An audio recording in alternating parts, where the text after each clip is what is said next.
वो कहते हैं ना कि घर का भेदी लंका ढाए। तो आज की यही प्रेरक कहानी है कि एक राज्य में देवशक्ति नामक राजा राज्य करता था। एक बार उसके पुत्र के पेट में एक सांप चला गया और सांप ने राजकुमार के पेट में ही अपना बिल बना लिया। पेट में सांप के रहने के कारण राजकुमार का स्वास्थ्य खराब रहने लगा और उसका शरीर दिन प्रतिदिन कमजोर होने लगा। राजा ने बड़े बड़े वैद्यों से उसका इलाज करवाया, परंतु उसमें कोई भी सुधार नहीं हुआ।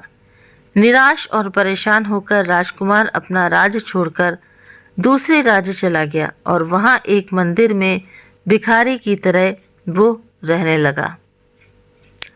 उस राज्य का राजा बलि था। राजा बलि की 2 पुत्रियां थीं। उनमें से एक पुत्री राजा से वही बातें कहती जो राजा को अच्छी लगती थी, जबकि दूसरी पुत्री राजा ने सच बात कहती थी। दूसरी पुत्री की बातें राजा को अच्छी नहीं लगती थी। एक बार अपनी दूसरी पुत्री से क्रोधित होकर राजा ने मंत्री से कहा, इसका विवाह किसी गरीब परदेसी से कर दो, जिससे ये अपने कर्मों का फल चखे। मंत्री ने राजा की आज्ञा मानते हुए उस राजकुमारी का विवाह मंदिर में भिखारी के रूप में रह रहे उसी राजकुमार से कर दिया। राजकुमारी ने भी उसे पति रूप में स्वीकार कर लिया और दोनों राज्य छोड़कर चले गए। दोनों एक तालाब के किनारे रहने लगे।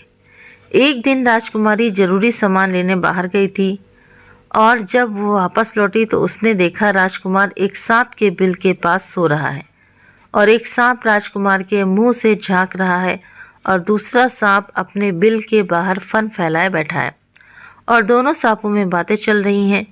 राजकुमारी चुपचाप दोनों सांपों की बातें सुनने लगती है।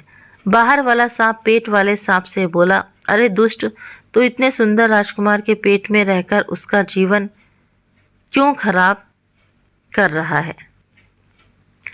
पेट वाला सांप बोला, तू भी तो ऐसे बिल में रह रहा है जिसमें स्वर्ण कलश है, तू भी तो उसे दूषित कर रहा है। बाहर वाला सांप पेट वाले सांप से बोला, तो तुझे क्या लगता है, तुझे पेट से निकालने की दवा किसी को मालूम नहीं है? कोई भी राजकुमार को उबाली हुई राख की कांजी पिलाकर तुझे बड़ी ही आसानी से मार देगा। पेट वाला सांप बोला, कोई भी तेरे बिल में गर्म तेल डालकर तुझे भी मार सकता है। राजकुमारी ने दोनों की बातें सुन ली और दोनों के भेद जान लिए। राजकुमारी ने सांपों के द्वारा बतलाए गए उपायों से दोनों सांपों को मार दिया। कुछ ही दिनों में राजकुमार स्वस्थ हो गया और दोनों ने सांप के बिल से स्वर्ण कलश निकाल लिया और स्वर्ण कलश पाकर दोनों की दरिद्रता जो थी वो दूर हो गई। तो कुछ दिन सुखपूर्वक काटने के बाद दोनों राजकुमार के देश चले गए। राजकुमार के माता पिता दोनों को देखकर बहुत खुश हुए और प्रजा ने प्रसन्नता पूर्वक दोनों का स्वागत किया। इस प्रकार सभी आनंद पूर्वक रहने लगे। तो ये कहानी है कि घर का भेदी लंका ढाए। तो ये शिक्षा मिलती है हमें कि घर के भेदी लंका ढाए। 2 सांप की कहानी से हमें शिक्षा मिलती है कि हमें कभी भी अपने राज किसी अन्य को नहीं बतलाना चाहिए। तो ये कहावत जो है वो चरितार्थ होती है कि घर का भेदी लंका ढाए। तो उम्मीद करते हैं कहानी, छोटी सी कहानी आप सभी को पसंद आई होगी, कुछ प्रेरणा देकर जाती है ये कहानी।